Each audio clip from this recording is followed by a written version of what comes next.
Test 3. You will hear a number of different recordings and you will have to answer questions on what you hear. There will be time for you to read the instructions and questions and you will have a chance to check your work. All the recordings will be played once only. The test is in 4 sections. At the end of the test, you will be given 10 minutes to transfer your answers to an answer sheet. Now turn to Section 1. Section 1. You will hear a woman calling the London Police Department to report a robbery.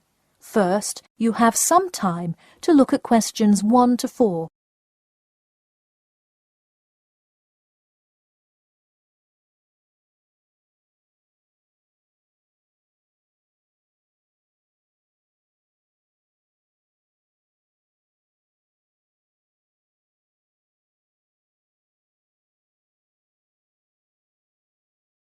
Now we shall begin. You should answer the questions as you listen, because you will not hear the recording a second time. Listen carefully and answer questions 1 to 4. Hello, London Police Department. Yes, I would like to report a robbery. All right, just a minute while I pull up the form. OK, could you give me your first and last name? Anna Grieg. Anna Gregg. G-R-E-G? No, Grieg. G-R-I-E-G. Got it. All right, moving on. Gender, female. Date of birth? 15th of March, 1980. All right, thanks. Just a few more personal information questions, and then we can address your claim. All right. What's the address? 4 Ellendale Street. That's E-L-L-E-N-D-A-L-E. Oh, right, Ellendale Street. Yeah, we've had a lot of break-ins in that area lately. And the postal code? W5 2AT. And are you a citizen of the UK? No. OK. What type of citizenship do you have? Well, I lived in the United States for most of my life, but I am actually of Grenadian nationality. OK. So is that the country that issued your passport? Yes. All right.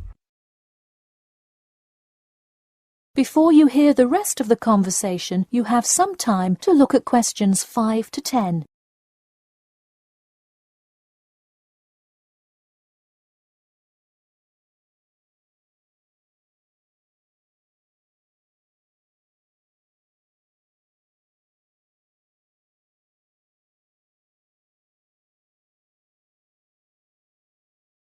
Now listen and answer questions 5 to 10. And what is the crime you're reporting? I already said a robbery. Oh, right. Sorry. This is about the 100th robbery report I've filled out today. Have you had any prior break-ins? In the building or just my flat? The unit below mine got broken into last year. No. Just your flat. Oh, then no, not here. All right. Let's see here. Can you think of anything that was out of the ordinary around your building, or anyone who may have had reason to do this?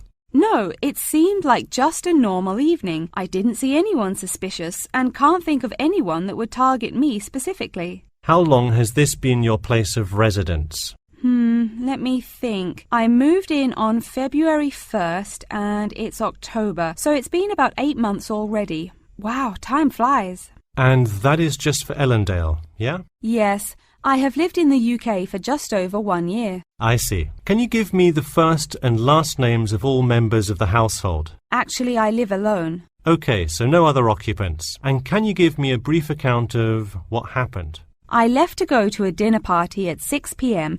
and when I returned at 11, I found the place ransacked and a lot of my things gone. Any sign of forced entry? Yes, the back door was wide open and it looked like someone used a crowbar to force it open. I see. And just to be clear, was the door locked when you left? Of course. Hey, you would be surprised how many reports we get where people have failed to lock their doors. Now, I need you to list any missing items valued above £200. So far, I'm missing my computer, my purse with my wallet in it, and the TV. OK, let's start with the computer. What is the estimated value? £500. And what is the serial number? G41687770. Thank you. And a visual description? It is a black 13-inch PEMDAS cloud book. There is an Oxford sticker on the lid. OK, and could you give me a description of the purse? Sure, it's a Claude Frieda shoulder bag and the material is silver-coloured cloth. Price? £300. OK, that concludes my report. I'll submit it and we'll let you know of any developments. That is the end of section 1. You now have half a minute to check your answers.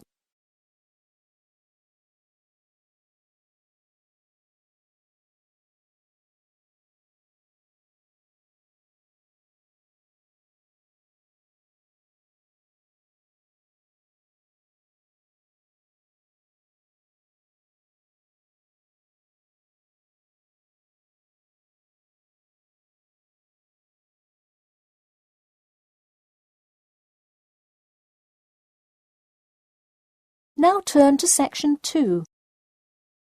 Section 2. You will hear two students called Mark and Gina asking their tutor for advice on the extracurricular project. First, you have some time to look at questions 11 to 14.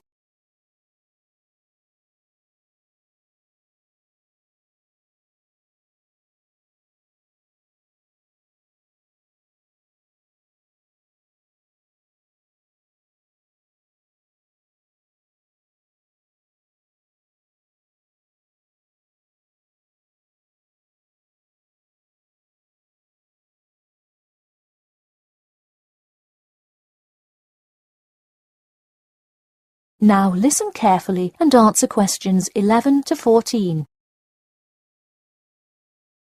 Hi Mark. Hi Gina. What can I help you with? So we were hoping you could help us with this extracurricular project. Sure. What is the topic? Attending business school. This sounds like a great idea. So you're going to explain the requirements for getting into business school? Not exactly. It will be more broadly about the experience, the academics, accommodation, and social experience that comes with being part of the business school. I see. So would your audience be the general public? Well, we would probably want more to focus on members of the institution. We would especially like to reach individual applicants to the business school. I see. Now, what form will this information be? You could give a talk to all the summer courses. All you'd need is permission from the course director. Or you could pass out information outside the student union. Those are both good ideas. What about sending out pamphlets in the mail? Most college students never check their mail. Maybe you could make a video and show it on campus. That's a great idea. We'll do the video. Great. And as members of the business school, do you have an incentive to attract new students? If so, this idea is a great way to do that.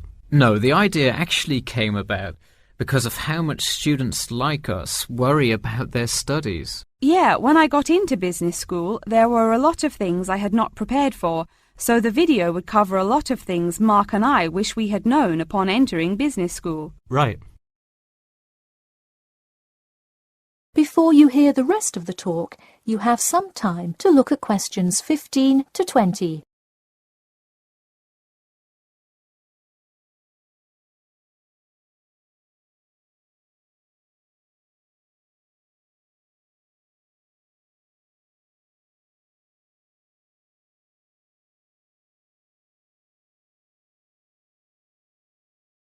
Now listen and answer questions 15 to 20.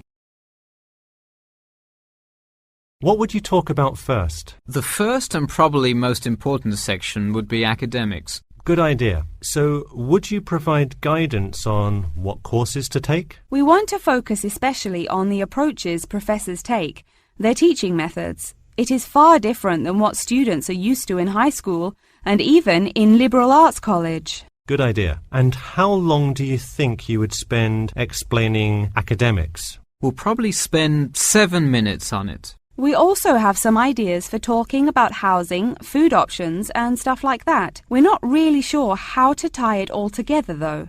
I think it would be suitable to title that section Accommodation. What do you think? That could work. We'll definitely describe the different dining options at the cafeteria. and then walk students through flats and the grueling process of finding one near the business school campus. Okay, so we would cover specifics on the cafeteria as well as flats. I think those are both helpful. We could spend about 6 minutes on accommodation and be sure to touch on those specifically. Great. Is there anything else you would talk about? We definitely want to go over the social aspect of attending school here. Of course. I think it's good to have a little fun once in a while when you're working so hard in school. I think we are going to introduce new students to the disco that so many upper-class men know and love. Maybe we'll include a few other places too, but that's the main one. We're also going to invite students to the international evening taking place in the first week of school as a great chance for our large international student population to meet a lot of other new students. It can definitely be hard to meet people as an international student. I think that is a great idea. You may want to spend slightly longer on this section than the other two. How about 8 minutes? That sounds reasonable. So overall, the introduction should take 3 minutes and then the conclusion should take 4, giving us a total of 28 minutes. I wouldn't rush your introduction. Maybe give it between 4 and 6 minutes. The conclusion, though, can be shorter since it's just a quick refresher of each of the topics. Give that not more than 2 minutes. Okay, so in total, the video should take about the same time, just more intro and less conclusion? Precisely. All right, we're going to get to work on our video. Thanks for your help. That is the end of section 2. You now have half a minute to check your answers.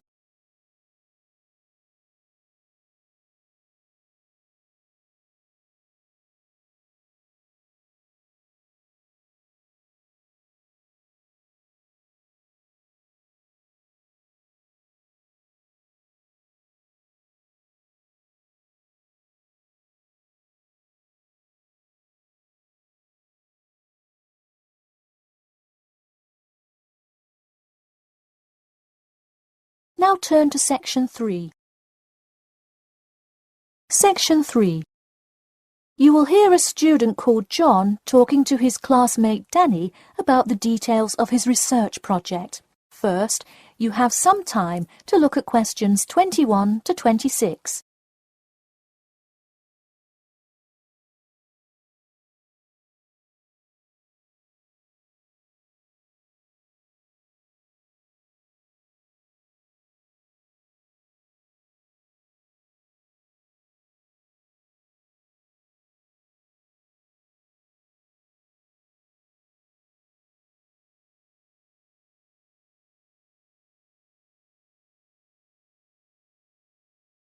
Now, listen carefully and answer questions 21 to 26.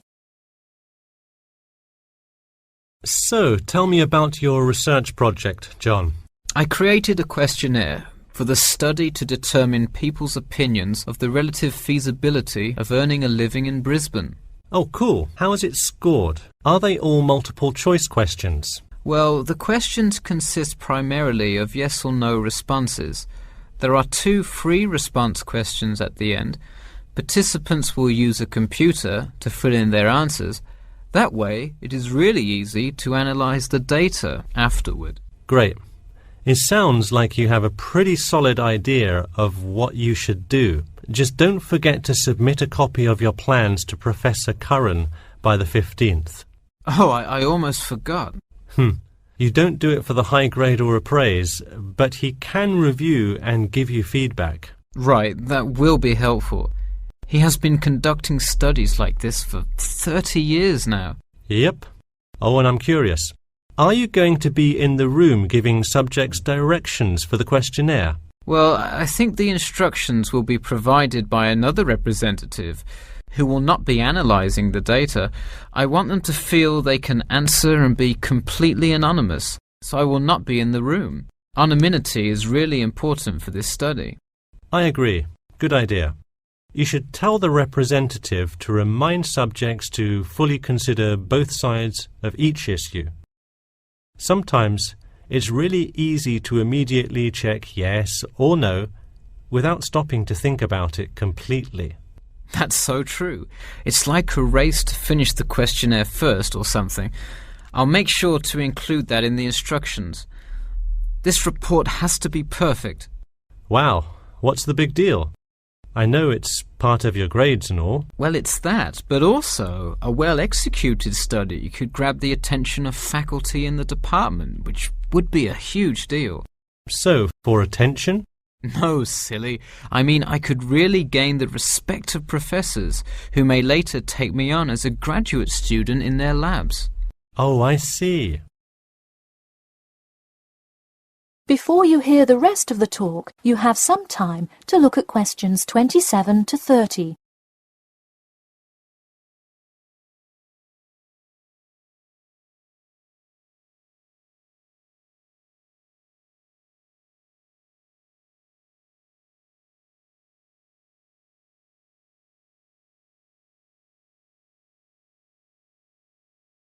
Now, listen carefully and answer questions 27 to 30.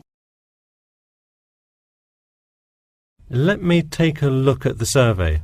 Wow, this looks great. The map of the median income by region is a great tool. Where did you find it? Oh, thanks. I read a lot of sources and just noticed this one in a small psychology journal called Modern Psychology. It's more helpful than the photo I added, but I think the photo is just so interesting. It was in the newspaper last year during that huge wage strike. It's great. Probably not necessary, but it looks great. I don't understand. What is WKRX's involvement here? Oh, the radio station agreed to sponsor the study if I play their station in the room. Wow, interesting. So you don't have to pay for any of this? Exactly. Nice. Where did you get that idea? Last month, at the Psychology Club Council meeting, someone talked about how easy it is to get sponsorship from local businesses, so I listened to their advice and called around. I'll have to remember that. Well, this all looks great. Good luck. That is the end of section 3. You now have half a minute to check your answers.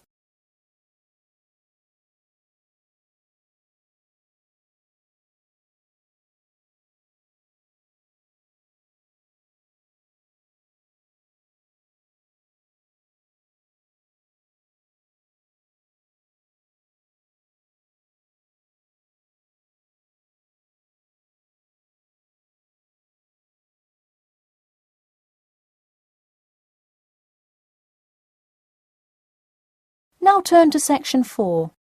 Section 4. You will hear the beginning of a lecture about the Pleasanton Town Market. First, you have some time to look at questions 31 to 40.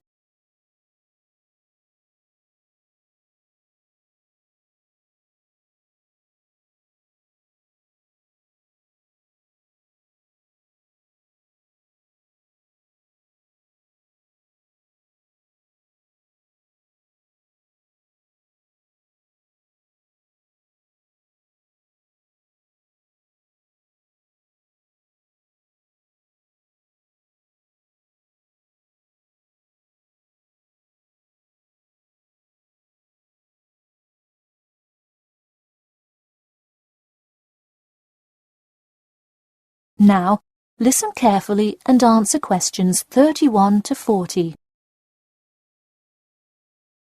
Good afternoon. In the last few lectures, we've been covering the social and political pressures that influenced the rise of the rebellion of 1679. Today, I would like to focus on the Pleasanton Town Market. Now, why are we talking all about some market? It's not like it was the first market ever, or even a particularly large market. The Pleasanton Town Market is important because it is often mentioned in the literature found in the library. If you have ever been there, you have probably seen all of the handcrafted items sold there now. But what was originally bought and sold in the town market? In the beginning, the market sold products such as meats, furs, and simple tools. Over time, though, it became known as the place to find quality livestock. People came from all over the world to find the biggest and best cows, pigs, and chickens. In fact, the profits from the town market became the savior of a plummeting economy during a time of much turmoil.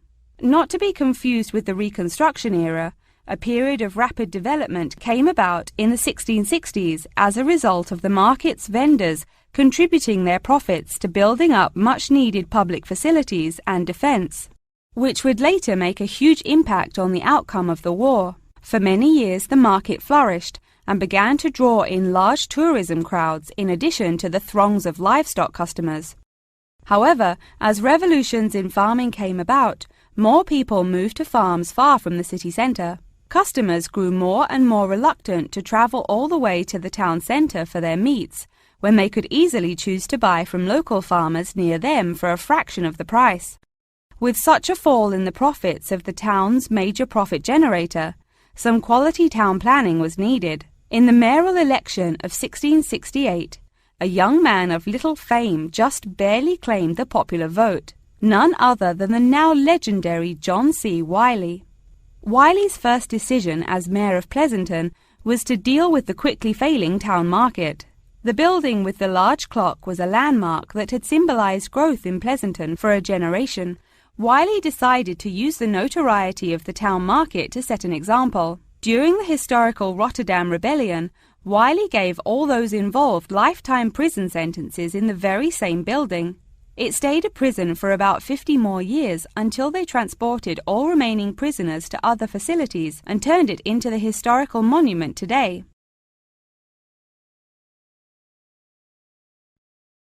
Now that you know the basics of the history of the Pleasanton Town Market, I will introduce your next group project.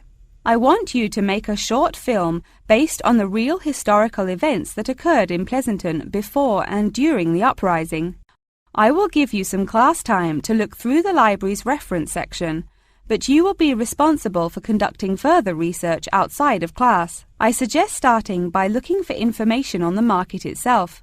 You'll find plenty of information. In fact, some students complain that there is actually too much information on it. On your own time, you could find family members of old war veterans to conduct interviews. Sometimes they provide wonderful insight that you wouldn't find in proper history books. But be careful, an interview that is riddled with bias is useless. I myself have some very old photographs here that you are welcome to take a look at for some inspiration. I'm lucky enough to own this one of Jim Wiley himself. Very interesting to see, but does not provide enough information to add much to your film. Feel free to take this film into whatever direction you choose. You could even do a crime thriller based on real outlaws. All you would have to do is look through the newspaper archives in the crime section during that time period. Try to get as much detail as you can, but you may end up having to draw your own conclusions. Okay, that's enough from me, so let's go on to... That is the end of section 4. You now have half a minute to check your answers.